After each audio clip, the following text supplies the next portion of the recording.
नमस्कार. पुस्तकाचे नाव रणांग. लेखक विश्राम बेडेकर. पुढील भाग. चहाची घंटा नुकतीच झाली होती. मी जागा झालो. पोटात काही नव्हते. लगबगीने उठलो, उतरलो, तोंड धुतले, केस विंचरले, टाय घातला, जॅकेट चढवले आणि केबिनच्या बाहेर पडलो. उष्मा मनस्वी होत होता. पानगृहात तर कहर झाला होता. गर्दी, सिगारेटचा धूर आणि पंखे मुळीच नाहीत. मी खाली गेलो. जेवणाचा दिवाणखाना खाली होता. एका मोठ्या टेबलावर बरीच हिंदी मंडळी होती. काहींचा चहा संपत आला होता, काही नुकते येत होते. खुर्ची ओढली, बशीतले पातळ कागदाचे हातपुसणे मांडीवर पसरले आणि परिचारकाला सांगितले, चहा, दूध आणि साखर. इतक्यात माझ्या खांद्याला स्पर्श झाला. मी वळून पाहिले. 25शीतला मराठा तरुण असावा. त्याने हसत हात पुढे केला आणि ओळख करून दिली. मी शिंदे. आपलं नाव काय? त्याच्याकडे पाहिल्याबरोबर बरे वाटले. काहींचे चेहरेच असे असतात. पाहिल्याबरोबर स्नेह जमेलशी खात्री वाटते. मी माझी ओळख करून दिली. पलीकडे एक मुसलमान मुलगा होता. त्याचीही ओळख झाली. त्याने हस्तांदोलन केले आणि म्हटले, मैं मन्नान हूँ. आपकी तारीफ? जी, मेरा नाम चक्रधर विध्वंस. त्याबरोबर त्याच्या कपाळाला किंचित सुरकुत्या पडल्या. तो म्हणाला, I am afraid. It is a bit difficult for me. How do you spell it? Shinde चहा पित होते. एकदम मोठ्याने हसले आणि म्हणाले, कंटाळलो बुवा या स्पेलिंगला.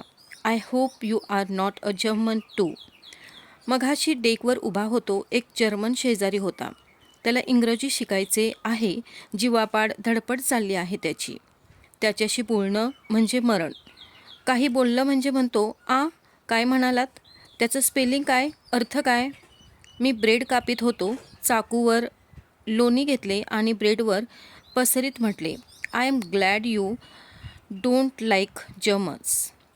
I have a grudge against them too. आज पासपोर्टच्या वेळी या जर्मनांच्या मुळेच मी अर्धमेला झालो. शिंदे हसून म्हणाले, त्याच्याजवळ उभं राहण्याची सोय नाही. लागलाच बोलायला. बोट सुटली तेव्हा मी म्हटलं, ब्युटिफुल जेन्या. लगेच तो म्हणतो, ब्युटिफुल म्हणजे काय? आता सुंदर म्हणजे काय सांगू? कपाळ आणि वर स्पेलिंग. अर्ध्या तासात मी इतका त्रासलो, चिडलो. शेवटी एका खलाशानं पोरीकडे बघून वात्रटपणा केला थोडा. तेव्हा सहज म्हटलं, इम्प्युडंट ब्रूट. त्याचबरोबर लगेच त्याची कागद स्पेलिंग पुढे. ब्रूट म्हणजे काय? काय सांगायचं बोला. मी हसून म्हटले, तुम्ही काय सांगितलंत? कागदाने तोंड पुशीत शिंदे म्हणाले, मला काही सुचेना आणि तो तर पिच्छा सोडीना. शेवटी त्रासून मी म्हटलं, ब्रूट म्हणजे इटालियन. पण तो वर विचारतो, काय इटालियन? मी म्हटले, हो, किंवा जर्मनसुद्धा. सगळे मोठ्याने हसले. काट्या चमच्यांची किणकिण थांबत आली होती.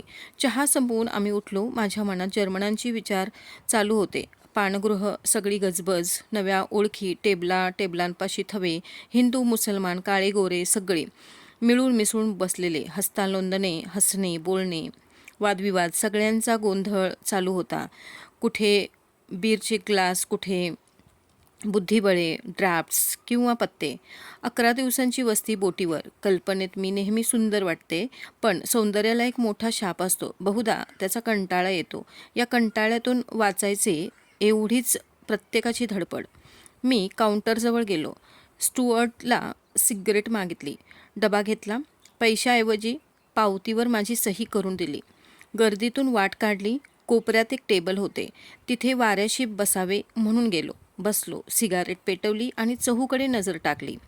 100-125 प्रवासी असतील. निम्मे काळे आणि निम्मे गोरे. सगळ्यांचे पोशाख एका धर्तीचे. बूट, पाटलोन, शर्ट, टाय. माझ्या दृष्टीला हिंदी लोक ओळखू येत. हा बंगाली, हा पंजाबी, हा मद्रासी. पण गोऱ्या कातडीत फरक कळेना. काही तरुण, पोरी, काही प्रौढा, 1-2 म्हाताऱ्या पुरुष होते. तेही असेच. पण त्यांची जात, देश ओळखता येण्यासारखा नव्हता. समोरच एक मुलगी होती. सिगरेट ओढीत होती. टपोरे डोळे, फुगीर गाल, गोरी पान, उंच कपाळ, भुरभुरणारे केस, डोळ्यांत लालसा दिसे, जीभ काढून धावणाऱ्या वाघिणीसारखी. मनात म्हटले, ही बहुधा पोल असावी. इंग्रजी खास नव्हे. तिचे नाव मार्था हे पुढे कळले. शेजारच्या एका तरुणाने म्हटले, माफ करा, मी ॲस्ट्री घेऊ का? मी ॲस्ट्री पुढे सरकवला बघत होतो त्या पोरीकडे. तो हसून म्हणाला, शी इज अ पीच इजंट शी? मी शरमलो नाही. मुसाफरांना शरमण्यासारखे काही नसते, मला ठाऊक होते. विलायतेला गेले म्हणजे एक विचित्र अनुभव येतो. नात्यागोत्यांची, ओळखीची, समाज संकेतांची दडपणे उडून जातात. जवळच्या मित्रांजवळ आपण बोलू शकणार नाही असे वासनांचे, लालसेचे प्रदर्शन तीर्थाईताजवळ साहजिकपणे आपण करतो. जगण्याची गती प्रचंड, भोगाची संधी अमूप आणि वेळ थोडा. खोट्या संभावितपणाचे श्रम घेणे साधत नाही. सिगरेट केस उघडून मला सिगरेट देत तो म्हणाला, कहिये क्या राय है? मी सिगरेट शिलगावली. त्याचा आशय मला समजला. त्या पोरीची शिकार करण्यासंबंधी माझे मत त्याला पाहिजे होते. मी म्हटले, राय का है की बढ़ते जाइए, आखिर मामला है तो 10 ही दिन का. 10 दिवसांचा प्रवास. सुखसोयींची चंगळ होती. खाणे, राहणे, पिणे, नाचणे, कमतरता एकाच गोष्टीची, स्त्रीची. तेवढी पूर्ण झाली की प्रवास पूर्ण यशस्वी. असेच सगळ्यांचे बघणे. तो मोठ्याने हसला व म्हणाला, भाई आप तो वाकई शौकीन हो. कहे सकता हूँ कि पंजाब की जवानी है. मी हसलो, पण त्याला मी पंजाबी नाही हे सांगितले नाही. नंतर थोड्या गोष्टी झाल्या. तो सिंधी होता. मदनानी त्याचे नाव. मुलीतली एखादी पसंत पडली आहे की नाही असे त्याने विचारले. तेव्हा मी सांगितले, मी थकलो आहे. 2 वर्षे युरोपात होतो. येताना 15 दिवस पॅरिसमध्ये. सगळी हौस तात्पुरती फिटली आहे. त्याने जोराने मान हलवून म्हटले, भाई ये तो नहीं हो सकता. आप दर्दी है, हमारा साथ करना होगा. बस इन्हीं में एकाद को पसंद कर लीजिए, उसके पीछे पडेंगे. मी सभोवताली नजर टाकली. जो तो दंग होता. 10-12 तरुणी असतील. कुणी हसून शेजाऱ्याशी बोलत होत्या. एक वारा घेत होती. लाऊडस्पीकरमधून संगीत उमटत होते. दोघी तिघी जागच्या जागी ताल धरीत होत्या, डुलत होत्या. त्यांची मनोहर लचक, वेळावणाऱ्या माना, केस मागे सारण्यासाठी चाललेली धडपड सगळे पाहिले. एकाही मुलीकडे माझे चित्त गेले नाही. मी माझ्या मित्राला म्हटले, आखिर ये होती कौन है? तो म्हणाला, oh they are all Germans, but that is neither here not there. मी त्याला म्हटले, excuse me, I have a grudge against Germans. I don't fall for any of this girls. त्यानंतर अर्ध्याच तासात माझी एका जर्मनाशी गट्टी झाली. मी पानगृहात बसलो होतो. शिंदे मला शोधित आले. मी सिगारेट पुढे केली. ते आभारपूर्वक म्हणाले, माफ करा, मी ओढीत नाही. माझ्याजवळ सुपारी होती, तीही त्यांनी नाकारली. मी चकित झालो. मुद्दामच म्हटले, कंटाळा आला आहे, थोडी विस्की घेऊया.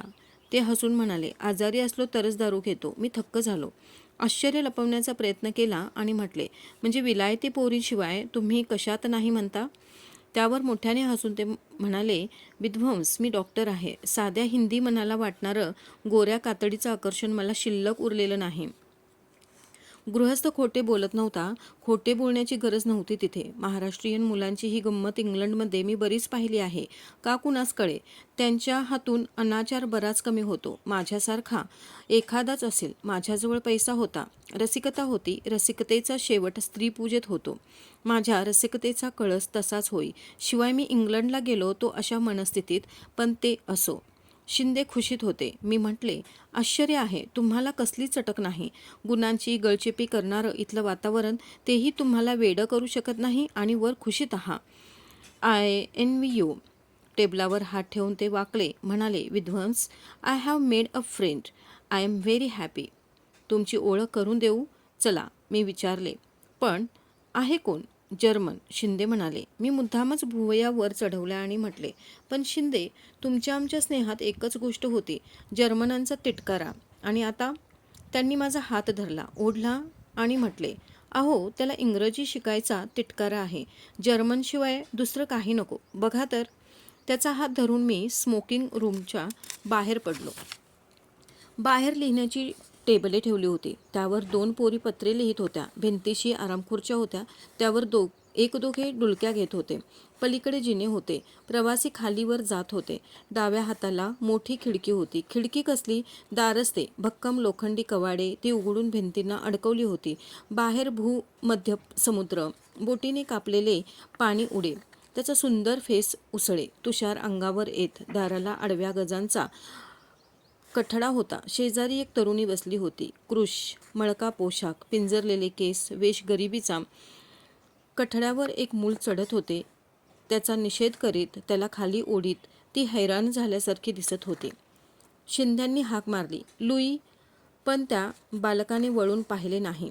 लाटा उसळत खाली जात लहानग्या टेकड्या तयार होत. नंतर खळगे सारखे बघत राहिले तर झोपाळ्यावर बसल्यासारखे वाटावे आणि शेवटी फुटत तेव्हा तर निळसर घोड्यांच्या तोंडचा फेसच वाटावा. त्या झोपाळ्यावर लुई दंग होता. त्याच्या आईने शिंद्यांकडे बघितले, हसून स्वागत केले आणि लुईला ओढून ती म्हणाली, लुई, लुई, अंकल. पण शिंदे काकांची पर्वा लुईला नव्हती. तरी अंकल शब्दाने तो वळला. गोड चेहऱ्यावर शक्य तितका निषेध दाखवीत तो म्हणाला, नैन नैन, नो अंकल. शिंद्यांनी माझ्याकडे वळून म्हटले, पाहिलंत, त्याला इंग्रजी अंकल नको आहे, डॉइश, जर्मन पाहिजे आहे. काकाला. नंतर त्यांनी त्याला उचलले. लुईला शिंद्यांविषयी सहानुभूती वाटली असावी. त्याने शिंद्यांना 2 चपकारा लगावल्या, गालाचा चावा घेतला आणि जर्मनमध्ये म्हटले, काका काका. त्यानंतर तासभर मी, शिंदे आणि लुई खूप खेळलो. त्याची भाषा आम्हाला समजेना आणि आमची त्याला. इंग्रजीचा त्याला तिटकारा आणि डॉइशचे आम्हाला वावडे. करपल्लवी, नेत्रपल्लवी, प्रत्यक्ष वस्तुपाठ हर तऱ्हा करायच्या. अर्थ कळला की गंमत, न कळला तर त्यापेक्षाही मौज. भिन्न देशचे आम्ही प्रवासी, पण आमचा स्नेह किती निरागस होता. इतर प्रवाशांप्रमाणे आमच्या मैत्रीत, बोलण्यात, खेळण्यात, हसण्यात अनुचित अनुभवांची चर्चा नव्हती. किल्मिश नव्हते. बौद्धिक विवादांचा अट्टाहास नव्हता. शीन नव्हता. डेकचे पांढरे शुभ्र कठडे, कौतुकाने खुर्च्यांवरून पाहणारे प्रवासी, त्यांच्या बागडण्याकडे बघणाऱ्या स्त्रियांच्या वत्सल नजरा, पाण्याची गर्जना, फेस आणि तुषार आणि त्यातून उमटणारे लुईचे शिळेसारखे गोड, थोडे कर्कश पण अतिशय मोकळे हास्य. आठवण होते तेव्हा आज वेदना होते. माणसाला स्मृती हा शाप आहे की वर याचा क्षणभर विचार पडतो. धन्यवाद.